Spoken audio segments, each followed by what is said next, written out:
मैं हूँ उत्कर्ष दीक्षित। तो मैं आज आपको क्लास 9th और 10th का ट्रिग्नोमेट्री चैप्टर जो मैथ का है उसको स्टार्ट करवाऊंगा, उसमें कुछ फॉर्मूले बताऊंगा। तो चैप्टर का नाम है ट्रिग्नोमेट्री।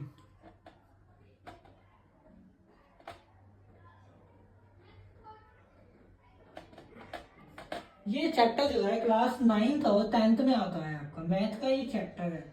और इस चैप्टर में सबसे पहले जो आता है वो एक थ्योरम होती है जिसका नाम है पाइथागोरस थ्योरम।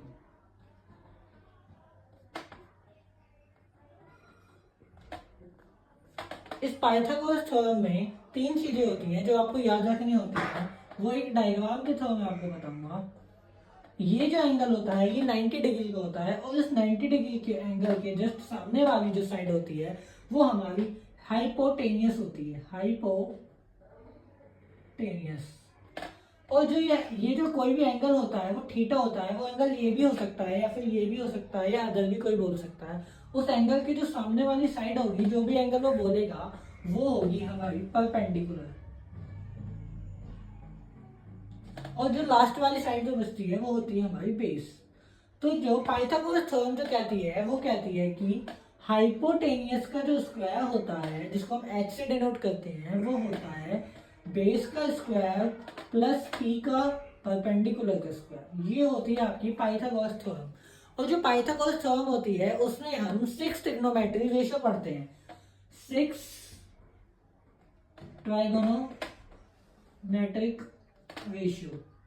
और जो 6 ट्राइगोनोमेट्रिक रेशियो होते हैं वो होते हैं हमारे साइन, कॉस, टैन, कॉट, सेक और कोसेक।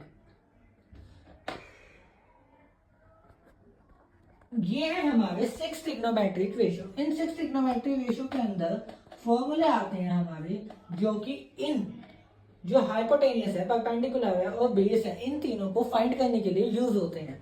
जैसे साइन का फॉर्मूला होता है P अपॉन एच, यानी परपेंडिकुलर अपॉन हाइपोटेनियस। ऐसी कोस का फॉर्मूला होता है B अपॉन एच, यानी बेस अपॉन हाइपोटेनियस। और tan का फॉर्मूला होता है परपेंडिकुलर अपॉन बेस। ऐसी कॉट का फॉर्मूला होता है बेस अपॉन परपेंडिकुलर। और सेक का फॉर्मूला होता है हाइपोटेनियस अपॉन बेस। और साइन का फॉर्मूला होता है कोसेक का फॉर्मूला। कोसेक का फॉर्मूला होता है हाइपोटेनियस अपॉन परपेंडिकुलर। तो ये सारे जो फॉर्मूले होते हैं ये यूज होते हैं किसी भी वैल्यू को फाइंड करने के लिए। पाइथागोरस थ्योरम हमें ये बोलती है कि जो भी 90 डिग्री के सामने वाला एंगल होगा वो हमेशा हाइपोटेनियस होगा।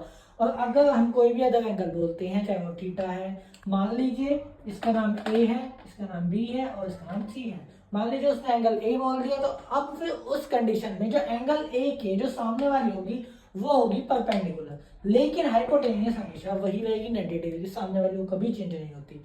और जो तीसरी साइड बचती है वो होती है आपकी बेस। तो इस टॉपिक को कवर करने के लिए थैंक यू। और भी ऐसी हेल्पफुल वीडियो देखने के लिए मेरे चैनल पर thank you for watching this video.